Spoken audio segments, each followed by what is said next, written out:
Can you hear me now? Yes. You can? Yes. Yay!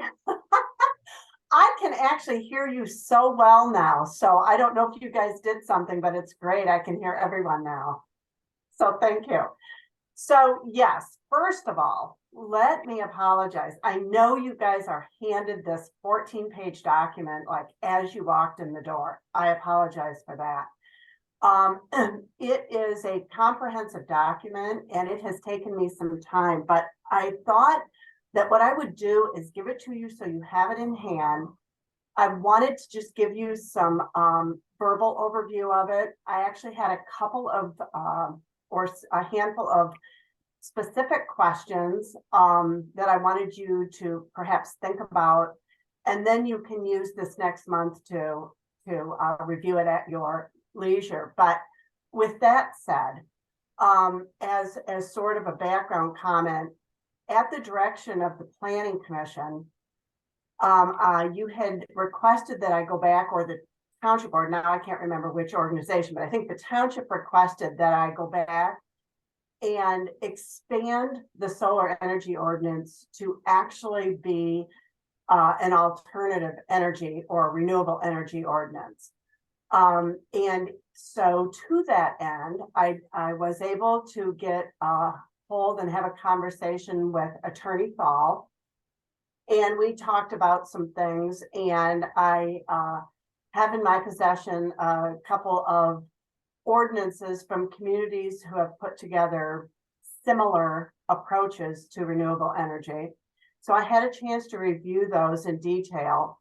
And so I went back in and took the draft that I had prepared for you that was simply for the solar energy systems, and I supplemented it. Number one, I added three additional energy systems, that being biomass and geothermal and stationary fuel cells. So those are three additional systems that you are finding in ordinances. And in addition to that, then I went into the solar energy elements that I had already drafted for you. And I went in there and fine-tuned those to essentially to sort of incorporate some of the ideas that I had seen in some of the other ordinances, to respond to some of the issues raised by the Planning Commission, you know, to just be a little more responsive to things that had been going on or that I had been hearing to date. So with that said, I went ahead and I put this together. What you got in your packet, Carol, bless her heart, she said, just send me what you have done at the moment, and at least you can get going on it. And so I did that, but honestly, I was only about 4 pages into it at that time, and this is a total of 14. So if I were you, I would get rid of that and just take this new document, and that should be what you use to review. What I also did was I went ahead and in this draft that you have in front of you today, and it's dated on the bottom as today. So with that dated draft, anything that is in bold are things that I have added to your previous solar energy document. So you'll notice, so things that have not been bolded means that those are provisions that were already in the document that you had previously, the one, your solar energy document. So you'll especially, so, you know, with those 3 new energy systems, obviously those are all in bold because those are brand new. But you'll notice in the definitions, for example, you're going to notice a handful of bolded items. That's because I went in and added some definitions or modified some definitions. And so you'll see those distinctions. I did that so that you could have a feel for how it is the solar energy ordinance changed. Now, what this doesn't show is I have removed some things based on some of the feedback that you received, that this is not going to reflect, because I felt like keeping the strikeouts made the document too confusing. But I did do that as well. So though that's the backstory comments or organizational comments as it relates to this draft. From a little bit more substantive standpoint, what I wanted to do is just summarize for you what systems are being authorized essentially through this text of alternate energy systems, and the approach that they take. I'm not going to talk about the specific standards. That's obviously something you can take a look at, but the approach they take, because that is actually what I would like you to be thinking about and seeing if that's how you think you want to do this in your community. You know, every community is different as it relates to how regulated they want to be, how you know, what their enforcement programs look like, what they're able to do, what they don't want to do and want to do. That is totally different. So you're going to see each community sort of set themselves up differently. I did this based on what I was getting a sense of your position might be, but clearly that, you know, you're going to need to correct me where I'm wrong on that, and we'll change that. So let me just sort of lay that out for you, and then you can be thinking about that and provide that direction. Well, if you have that direction tonight, great. I'm assuming you're going to need to think about it, so then I'll assume that direction will be coming next month. So first of all, so I've already told you we're looking at biomass, geothermal, stationary fuel cell. Those are the three new ones.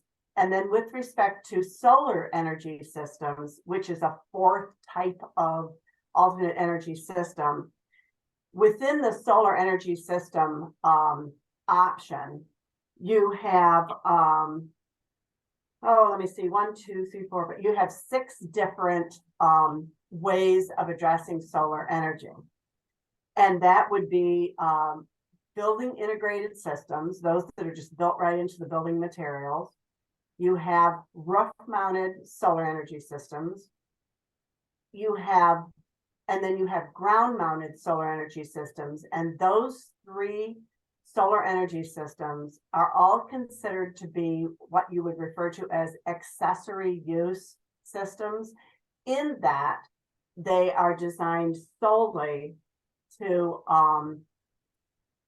provide energy to the specific use on the specific parcel on which the solar energy system is located. So they refer to that as accessory, in that it is accessory to the principal use of the property, which is a home or a business. So you have building integrated, you have rooftop, and you have ground mounted.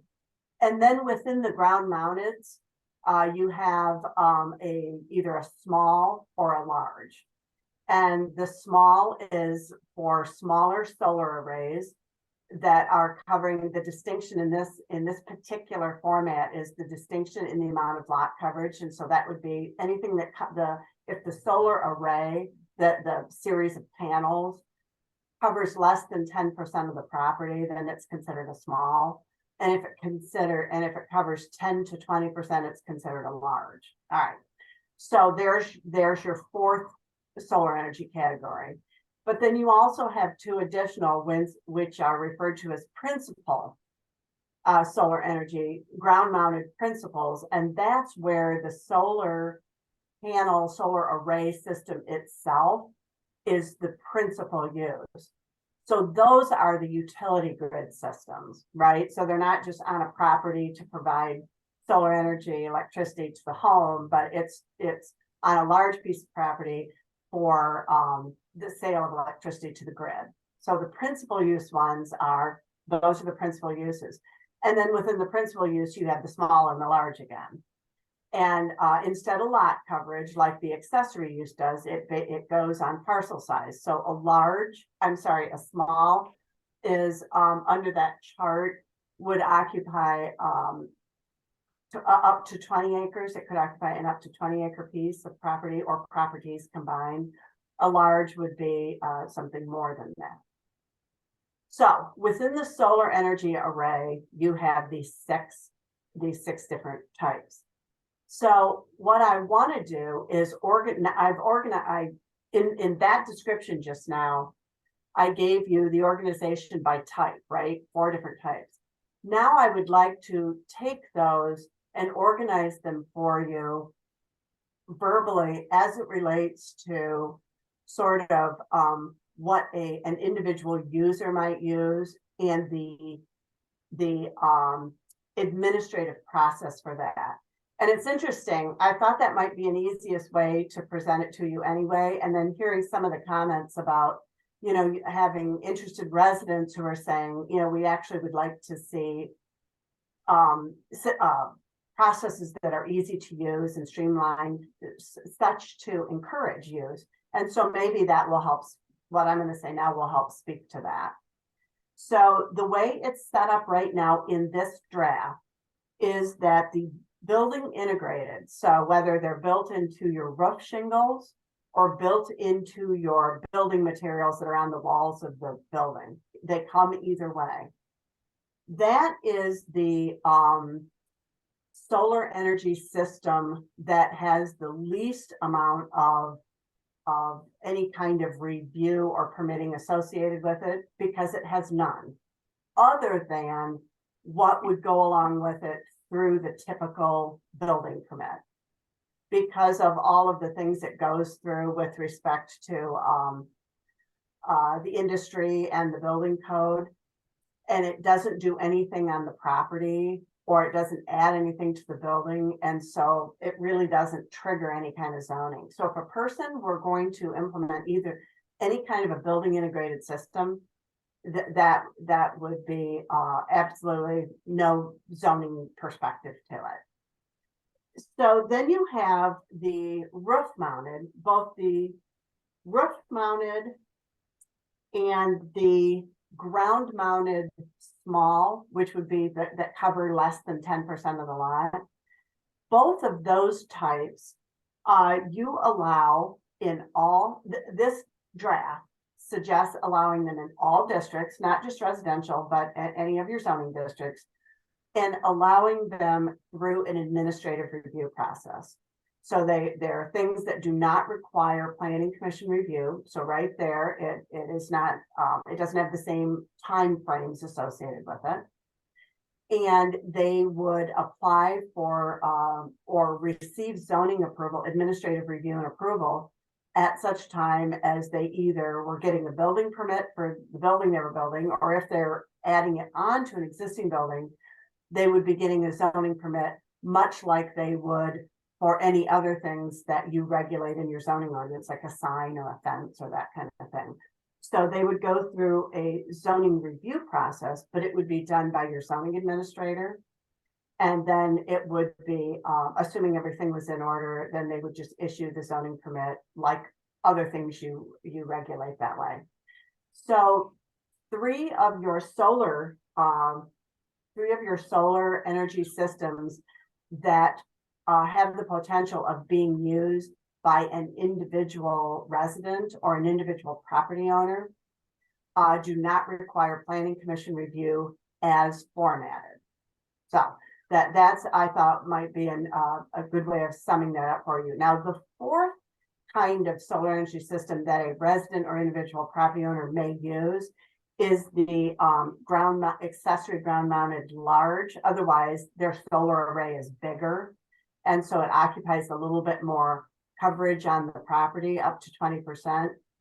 That is allowed in all districts except 4 of them that are noted in there, just because of the extent of the solar array. And in addition to that, it is identified as a special land use in all of the other districts, which means you're focusing where you are going to allow it, which is most of your districts except your small lot single family districts, and then which probably wouldn't be used anyway. They'd be using the small accessory ground mounted. And then it does suggest use of a special land use permit. So that would require obviously application to the PC, the public hearing with the PC. So that takes away sort of that timeliness that you get with the other 3. However, it is an option for a resident or property owner that wanted to establish a larger array. The reason it is listed as a special land use as drafted is just because of the fact that it has that opportunity of occupying more land area. And so, you know, that's often a trigger point for a planning commission to say, we would like to take a look at that. Now, as it relates to the things I just said on those 4 uses, 4 different systems there, obviously any of that can be modified. If you look through those and say, I don't want any districts excluded, let's make them allowable in all districts, we can change that. If you want something not to be a special land use permit, I mean, you know, that's up to you, but I'm just telling you sort of the reasoning behind why it's formatted the way it is. Now, with respect to the other 3, the biomass, the geothermal, and the stationary fuel cell, so the ones that are not the solar energy, they actually, by definition, are systems that are intended to be non-commercial, and they are intended to provide direct use, right? Just like your rooftop or something like that. It's not for sale of energy to the grid. However, by definition, you are proposing to allow limited sale to the grid if energy created by any of those 3 are exceeds a certain amount, then you allow a certain amount of that to be sold to the grid under this ordinance. If you don't like that part of it, we can take it out, but that I am just saying that as it relates to options for single property owners, those 3 systems that are non-solar panel based are intended for them as well. And the stationary fuel cell one is an administrative review, much like a rooftop solar. However, the biomass and the geothermal are listed as special land uses, just because of the amount of area they take up and the nature of that system has the potential. It's got some impacts associated with it, you know, sound and noise and that kind of thing, smell and that kind of thing. So, you know, those are typical reasons why you might consider those to be a special land use. So, that provides sort of the framework in which this current draft organizes the 4 different types of alternate energy, renewable energy systems, and then all of the types of different variations in between. So what I'm hoping for, what you'll see as you read the things outside of the solar text has more specificity on suggested districts and that kind of thing. The 3 new ones, well, I should say the 2, the biomass and the geothermal, I left the district that you wanted to allow that in to be, I left it blank, just because I wanted you to have the opportunity to think through where you might want to allow that. You know, in the draft ordinances I looked at, they were limiting the use of those kinds of systems to their industrial districts. But I thought it may very well be that depending on the nature of your agriculture districts, you may find that of interest too. So I thought, you know what, I'm going to leave that blank, and then that you guys can sort of think through if you have preferences about that. But I can tell you that in sample text I've been looking at, those seem to be limited to the I district, but to industrial based districts, but I know it's because of, you know, the impacts of those systems as it relates to these other things. So that essentially concludes the things I wanted to tell you, and then B wanted to ask you. I know that over the next month you'll be reviewing very specific things where you notice things like what you mentioned in terms of, you know, language that I didn't catch that isn't consistent or something to that effect. So obviously I'll be anxious to hear any of your comments. But with respect to how they're being allowed and where they're being allowed, I'm especially interested in your direction on that, because it will allow me to reframe this, if necessary. If you feel that that's one of those is off, I can reframe that and allow it in a manner and where you want that to be. I know that at this point I don't expect questions. It's so hard when you get a big document right at the board meeting. So no question about that. But I did want you to know that if you have any questions just off the top of your head, I'm happy to field those now. But I certainly look forward to next month, where I know you'll probably have a bunch. Yeah, so Becky, I'm behind the screen. This is Carol. So one of the things that we had originally talked about when incorporating these alternative energy was to take our wind energy ordinance. Have you given a look at that at all? Carol, I am so sorry. In fact, that's kind of interesting. I almost said the only thing this doesn't include is wind, but I did not pick up on that. So I can do that too. That would make sense to have that all together. And I apologize for not putting that in there. Is the current wind ordinance in the township, you guys find that satisfactory and you just want it dropped in here, or are you saying it needs work? It needs work. Okay. Becky, then I can do that too. It's Carol again. So the ordinance it's really old, and it was, I think, drafted at a time when wind energy was just starting to emerge. So yeah, that tells you a lot. They were different then. Yep. Yeah. Well, yeah. Now you guys, so let me do that, but don't not review what you have, because I'll just drop the wind in there and that can be a second, review element. But I still, what you have in front of you is pretty fleshed out, other than the questions I asked you. So you should be able to give a good review of it and move it along, and then I can be working on the wind. I have a question. So we briefly at the last meeting talked about wanting to know where the high energy lines are. It is my understanding that for wind generation, for all of them, they're going to want to be close to transmission lines. And I know, and I was given this website that we're supposed to be able to go to and look up in our community and find out where those are. I have not been able to log on to that thing at all.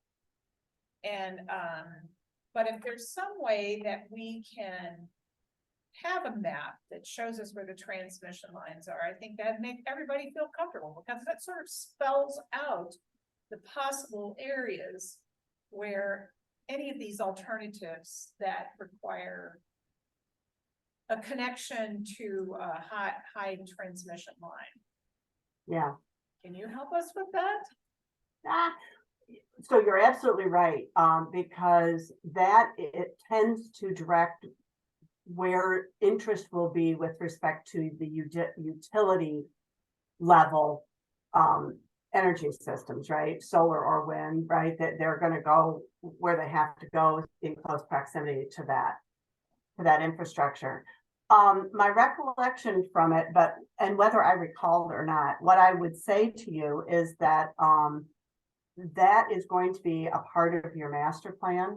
And I don't know if you recall us talking about that, because I happened to be at your meeting when your master plan consultant was there. And so first of all, your new master plan absolutely should be speaking to this as it relates to your policies and that kind of thing. However, the master plan is the very place that map you're talking about will be reflected. That's where that map will be, because your master plan is going to then say, here's the infrastructure. So here is where we think in our community our land, the lands that are going to be, subject to renewable energy pressure are going to be, right, in terms of, as you mentioned, the utility grid. So, and they'll probably have those, that general area mapped out on that infrastructure map. Okay. And then you're absolutely right. Then that's golden to you guys, because then you place in your future land use, you place the classifications you want, and then you tie your ordinance to that. And we absolutely can do that. And so if your consultant has that map prepared at this point, if she doesn't, all you have to do is tell them that, you know, it's going to be part of the plan anyway, and you could use it sooner than later. And then we'll use that, and we'll make sure the districts we list in here are reflective of that. Thank you.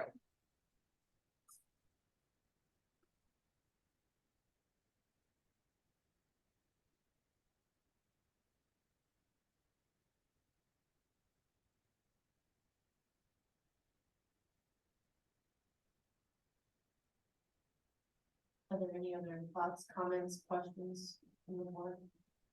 I don't think I can take them all right now. It's not. It's just board minds. Sorry. Are you anticipating the version with the wind draft prior to the next meeting? When should we expect that?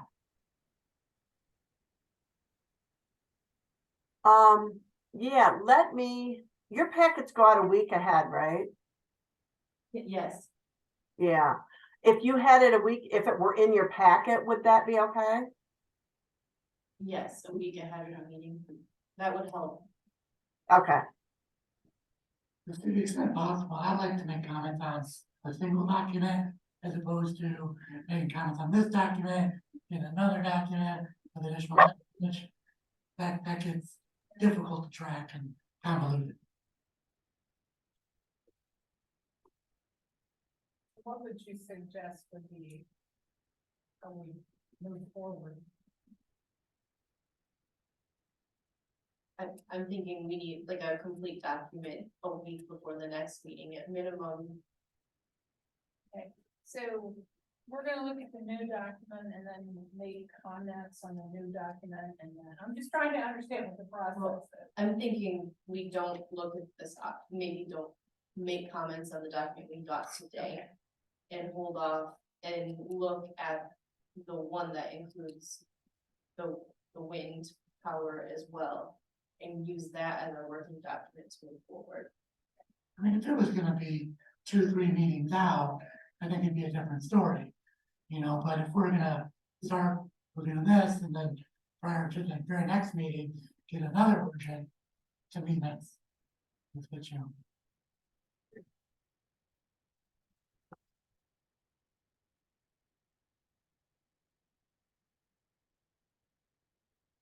So, I guess, yeah, next steps officially are move alternative energy ordinance to the next meeting, in which we'll review that draft.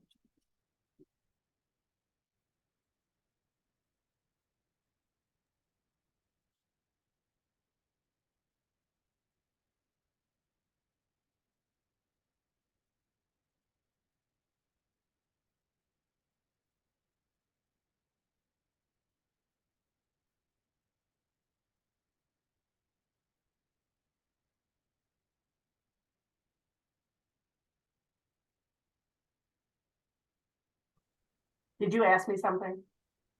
No, Oh, okay, I'm sorry. I'm just letting everybody get caught up with their notes. Yeah, gotcha. Are there, from the board, anything else on the draft we just talked about? No, okay, so then, moving on to new business. Item 1 is public hearing on the administrative review ordinance, which we have. This is postponed from the June meeting.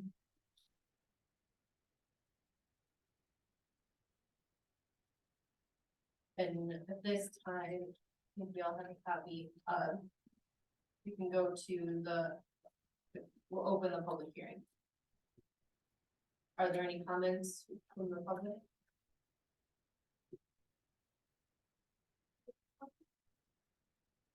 The administrative review ordinance.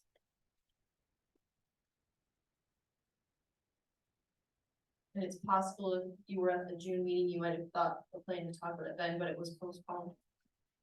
No, okay, then on that, we'll close the public hearing. Any discussion from the board?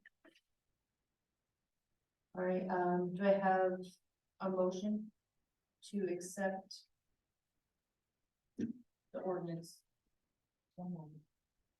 Like second. Second ordinance, we have to do a roll call vote. That's right, so roll. Say I, you support? Aye. That's Sandy. Aye. Aye. Aye. So moved. Next. And supported. And supported. Yes. Who supported? Sorry, okay. Yeah.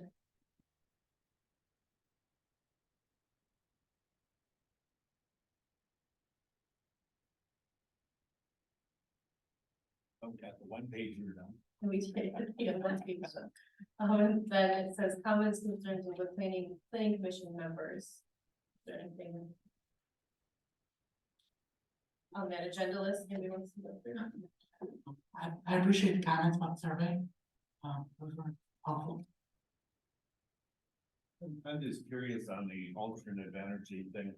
How popular are the biomass, the alternate energy fuel cell and wind compared to, I mean, solar looks to me like this would be the big one, but I have no idea how popular fuel cells are. I haven't seen, I've heard of them, but I'm just curious for some feedback. I know a few people put in biomass systems, but I'm not. familiar with the stuff. I think Mike just wanted to be comprehensive, and as long as we're doing it. Oh, sure. Yeah, well, and they're all gonna be at a major transmission line if they're on commercial scale. It's just, I'm curious about how popular, whether there's any in nearby areas or.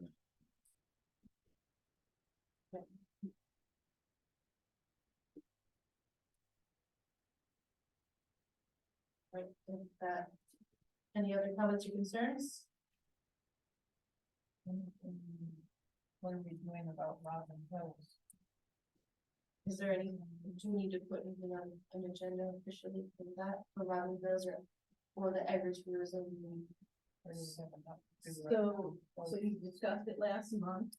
And you have to decide if, and you obviously, Courtney just received it this month. But you all received last month, Attorney Thal's comments about that. So you'll have to decide how you want to conduct. Either bringing them in or having a work session amongst yourself or having a brief discussion amongst yourself about what you want to see and then bring them in. I think a work session sounds like a good idea, because this all happened long before and things have changed and everything's changed around it. I support the idea, I like the idea of a work session as well. This is a whole new topic for me since I've been on the board.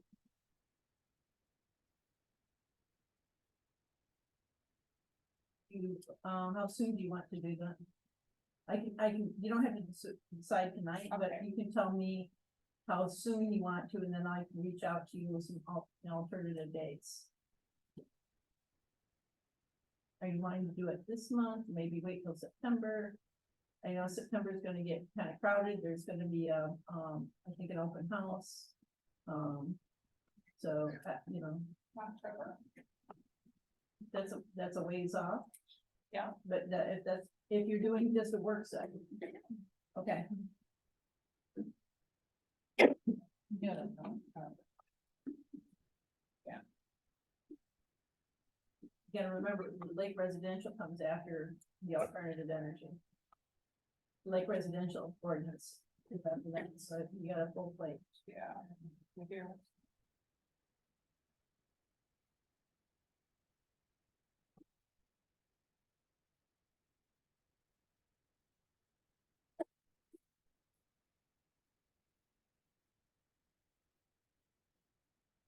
I guess with that, we got a date so we can like take care of, do these for October, or you guys might consider times. I'm fine with that. I'm actually thinking of October too. From there, we can kind of figure it out by email. Anything else? Happy days.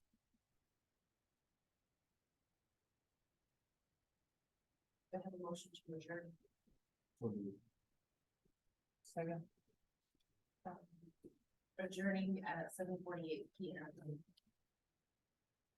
Also, I wanna make sure to remind everyone, there's a special meeting August 10th.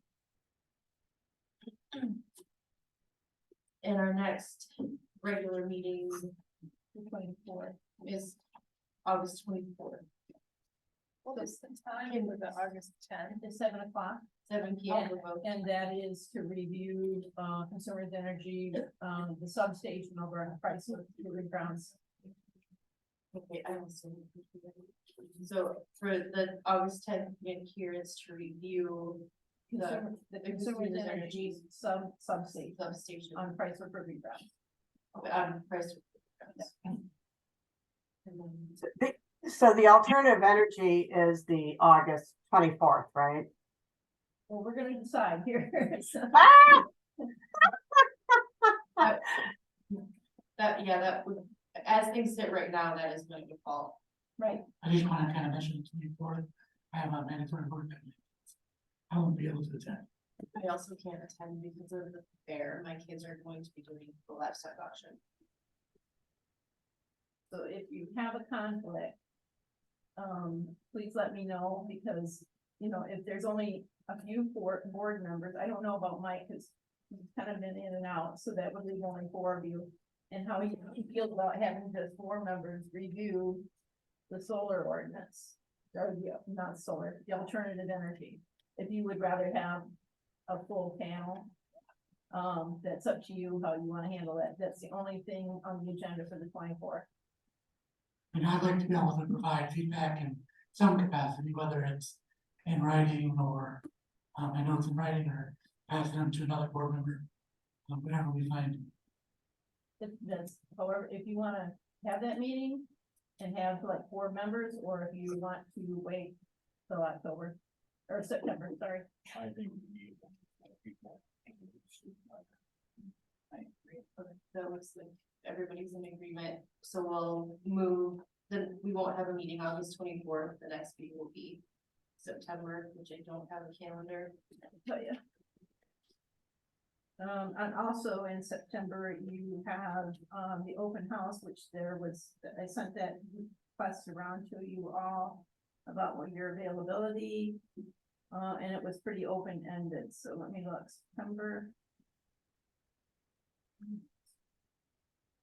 September 28th, and I know that Beckett and Rader had asked if, the open house, if you wanted to do it, it was the 20th, 21st, and I know there was 26, 27, 28, there was enough, yeah, also.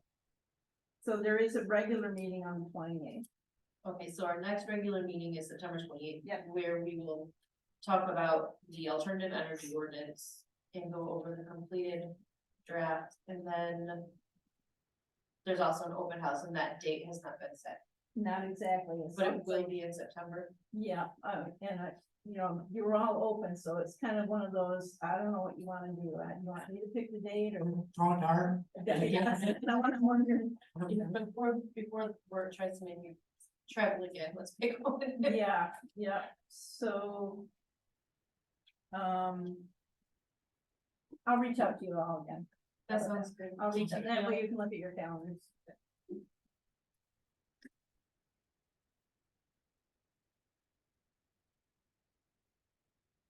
Okay. Thank you, everybody. You. Thank you.